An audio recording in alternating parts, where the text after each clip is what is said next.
హ్మ్. అందరికీ నమస్కారం. ఎన్‌బీకే నందమూరి బాలకృష్ణ, నటసింహ నందమూరి బాలకృష్ణ. ఈరోజు ఈ వీడియోలో బాలయ్య గురించి మాట్లాడాలనిపించింది. అందుకే ఈ వీడియో చేస్తున్నాను. బాలయ్య ఒక గొప్ప వ్యక్తే అని చెప్పడంలో నిజంగా అతిశయోక్తి లేదు. ఆయన గొప్ప వ్యక్తే కాదు, గొప్ప శక్తి కూడా. ఆయన నమ్మినోళ్ళని ఆయన చెయ్యి ఎప్పుడూ వదిలిపెట్టాడు. ఆయనే ముందుండి నడిపిస్తాడు. ఆయన గొప్పతనం గురించి ఎంత చెప్పినా తక్కువే.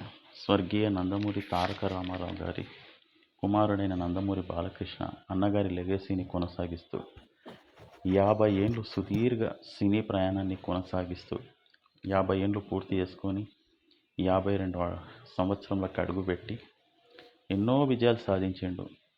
ఘన విజయాలు సాధించిండు. అఖండ విజయాలు సాధించాడు. కొన్ని ఫ్లాప్లు కూడా పడ్డాయి. అంటే విజయాలు పరాజయాలు అనేది సర్వసాధారణం. ఈ విజయాలు పరాజయాలు దైవాధీనం. ఇన్ని విజయాలు సాధిస్తున్న ఏకైక వ్యక్తి అని చెప్పడంలో నిజంగా ఆశ్చర్యం లేదు, అతిశయోక్తి లేదు. ఆయన సమకాలికులు ఆయనతో పోటీ పడలేక చితికిల పడిపోతుండ్రు. రోజు రోజుకి ఆయనలో ఊపు పెరుగుతుంది కానీ ఊపు తగ్గుతలేదు. ఆయన ఉత్సాహం చూస్తుంటే నిజంగా ముచ్చటేస్తుంది. ఇటీవల ఎన్బీకే 112 చిత్రం ముహూర్త కార్యక్రమాలు జరుపుకుంది అమరావతిలో. మొదటిసారి అమరావతిలో షూటింగ్ జరుపుకున్న చిత్రం. కొరటాల శివ దర్శకత్వంలో ఈ చిత్రం రూపొందుతుంది. యువసుధ ప్రొడక్షన్స్ సంస్థ ఈ చిత్రాన్ని నిర్మిస్తుంది. ఒక భారీ డైలాగ్ ముహూర్తం షాట్గా చిత్రీకరించిండ్రు. డైలాగ్ చెప్పేటప్పుడు ఆయన ఆహార్యం, హావభావాలు వ్యక్తపరుస్తున్నప్పుడు ఎంతో ముచ్చటేసింది. నాకు చూస్తుంటే ఇంకా చూడాలనిపించింది. ఆయన గంభీరంగా నటిస్తుంటే చూసి అలాగే ఉండిపోవాల్సి అనిపించింది.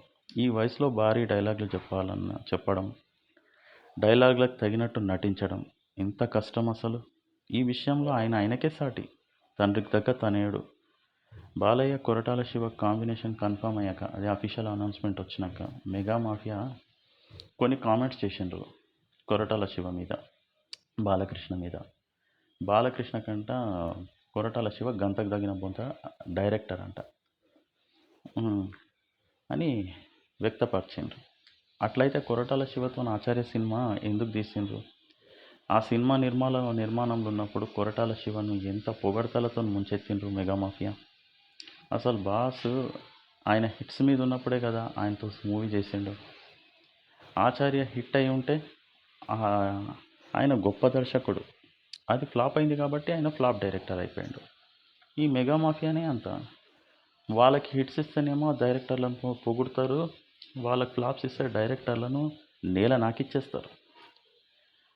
గంతకు దగ్గర బొంత హిట్స్, ఫ్లాప్స్ ఇవన్నీ పార్ట్ ఆఫ్ ద గేమ్ అంతే.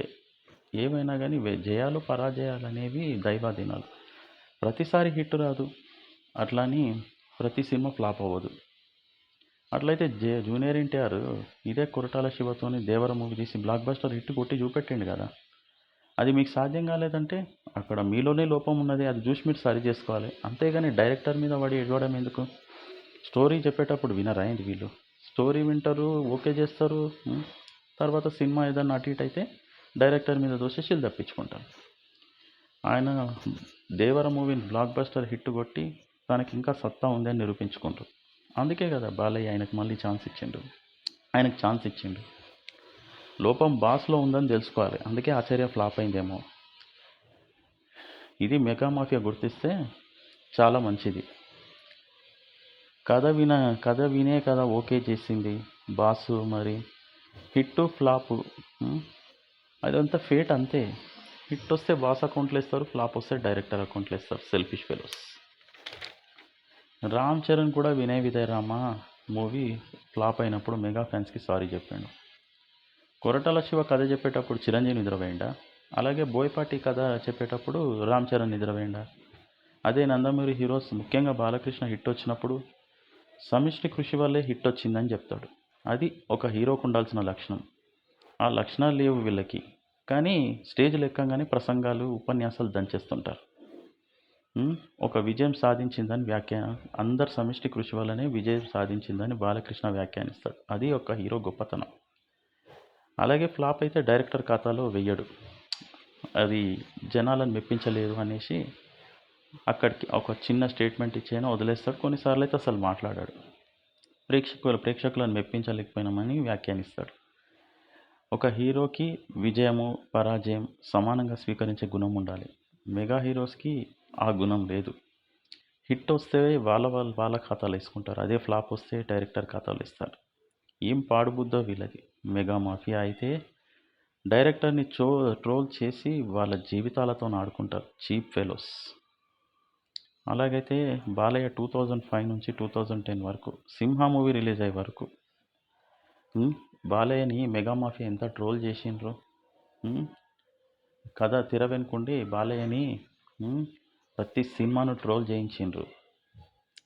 బాలయ్య నటించిన కొన్ని సినిమాలు ఉదాహరణకి పల్నాడు బ్రహ్మనాయుడు, ఒక్క మొగాడు, విజేంద్ర వర్మ, మహారథి.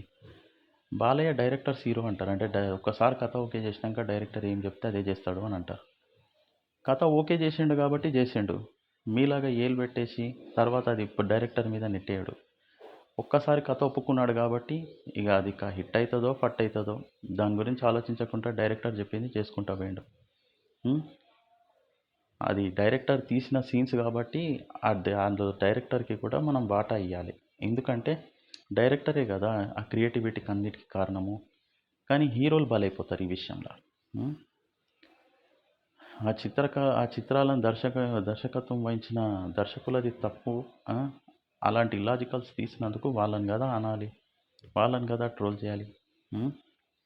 వాళ్ళు కదా సరి చూసుకోవాలి. ఇట్లాంటి సీన్స్ ప్రేక్షకులు మెచ్చుతారు, ఎట్లాంటి సీన్స్ ప్రేక్షకులు మెచ్చారు. సరే కొన్నిసార్లు అలా జరిగిపోతుంటుంది, ఇక ఏం చేయలేం. కానీ మెగా మాఫియా బాలయ్య ఇమేజ్ని 2005 నుంచి 2010 సంవత్సరం వరకు దెబ్బతీసే విధంగా ట్రోల్స్ చేసిండ్రు. ఆయనను అసలు ఇండస్ట్రీలో లేకుండా చేయాలని కూడా కుట్ర చేసిండ్రు. కానీ బాలయ్యల సత్తా ఉంది. ఆయన గొప్ప నటుడు అని పదే పదే ఆయన సినిమాలతో నిరూపించుకుంటాడు. ఇట్లాంటి ట్రోలింగ్ ఆయనని ఏమీ చేయలేదు. ఆయన ప్రతి జనరేషన్లో కూడా ఇప్పుడు ఫ్యాన్స్ని సంపాదించుకున్నాడు. దేనివల్ల? ఆయన యాక్టింగ్ వల్ల. అంతేగాని పిఆర్ టీంలను పెట్టి రుద్దించుకోవడం వల్ల కాదు. ఎప్పుడైనా కానీ బాలయ్య నా సినిమా మాట్లాడాలంటాడు. అది ఒక హీరోకు ఉండాల్సిన లక్షణం. ఎంత ట్రోలింగ్కి గురైండు బాలయ్య. కానీ ఆనాడైనా సరే, ఈనాడైనా సరే, ఏనాడైనా సరే పల్లెత్తు మాట దర్శకులను అనలేదు. అది నిజమైన హీరోయిజం. నిజమైన హీరో ఒక్కసారి కథ ఓకే చేశాక మళ్ళీ కథలో వేలు పెట్టి స్క్రిప్ట్ని పదే పదే మార్పులు చేయించాడు. అట్లా చేయిస్తూ దర్శకుని తన పని తనని చేసుకోనియకపోతే ఆచార్య, గాడ్ ఫాదర్, బోలాశంకర్ లాంటి సినిమాలే వస్తాయి. బాసు వేదిక లెక్కగానే ప్రసంగాలు దంచేస్తుంటాడు. దర్శకులకు సూచనలు, సలహాలు వారే ఉచితంగా ఇచ్చేస్తుంటాడు. కానీ తన పాటించాడు. అదే బాస్ గొప్పతనం. దర్శకుల గురించి మాట్లాడతాడు. దర్శకులు సెట్స్కి వచ్చినాక స్క్రిప్ట్లు మార్పులు చేర్పులు చేస్తారంటారు. మీరేలు పెట్టేపటికే కదా వాళ్ళు స్క్రిప్ట్లో కానీ అన్నిట్లో కానీ మార్పులు చేస్తుంటారు. కథలో 100 సార్లు వేరు పెడతారు. ఒక కథగా స్టార్ట్ అవుతుంది, అది ఇంకొక కథలో ఎండ్ అయిపోతుంది.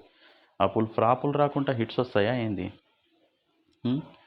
బుద్ధి ఎప్పుడు వేరే వాళ్ళకే కాదు చెప్పేది, మనం కూడా బుద్ధి సర్చ్ చేసుకోవాలనేది మెగా మాఫియా తెలుసుకోవాలి first.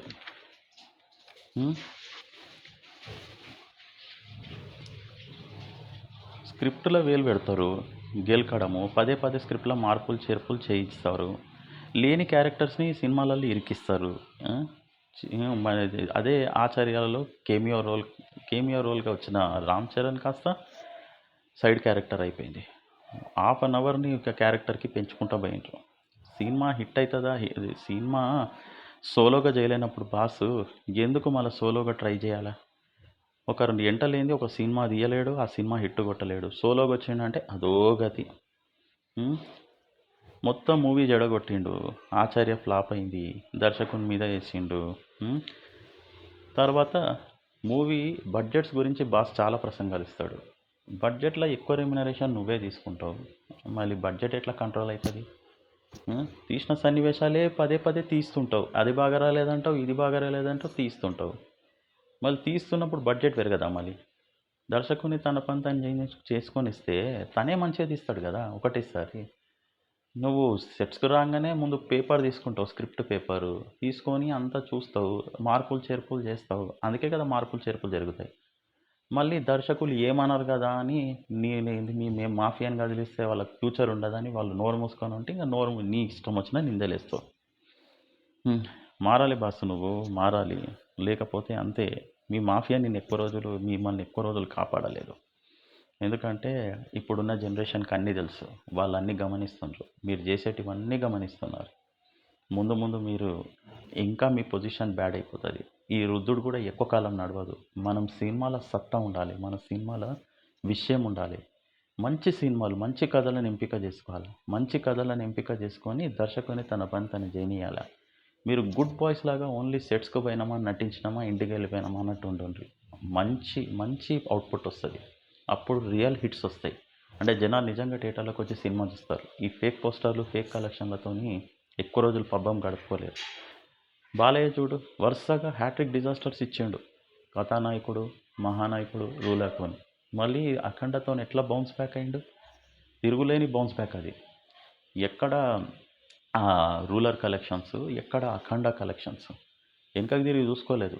Veera Simha Reddy blockbuster, Bhagavanth Kesari blockbuster, Daaku Maharaaj blockbuster, Akhanda 2కి మంచి కలెక్షన్స్ వచ్చినాయి. మీరు ఎంత సినిమాని డిజాస్టర్ అని రుద్ది దాని మీద నెగిటివ్ టాక్ తెచ్చి మీ పిఆర్ టీంలతో రుద్దించి ఎంత చేసినా కూడా తన సత్తా చాటిండు. ఎందుకంటే నీ బోలాశంకర్ మూవీ చూసుకోరాదు. 40 కోట్లు కలెక్షన్ చేయడానికి అన్ని నెగిటివ్ షేర్లు, డిఫిషిట్లు పడ్డాయి. అదే బాలయ్య అఖండ 2 మూవీకి మీరు ఇంత రుద్దిన 100 కోట్లకు పైగా గ్రాస్ కలెక్షన్లు తీసుకొచ్చిండు. అది ఇప్పుడు బాలయ్య సత్తా అంటే. క్రేజ్ ఎవరికుందో తెలుస్తుంది కదా. మీరు ట్రోలింగ్ చేయడం వల్ల ఎవరికి నష్టం లేదు, మీకు లాభం లేదు. అది గుర్తించి మీరు మారితే బాగుపడతారు, లేకపోతే అంతే. ఈ వీడియోలో ఇంతేనే. నెక్స్ట్ వీడియోలో కలుద్దాం ఫ్రెండ్స్. థ్యాంక్ యూ ఇంత ఓపికతో నిన్నందుకు. మీకు ఈ వీడియో నచ్చితే లైక్ చేయండి, షేర్ చేయండి, సబ్స్క్రైబ్ చేయండి. నచ్చితే కామెంట్ చేయండి.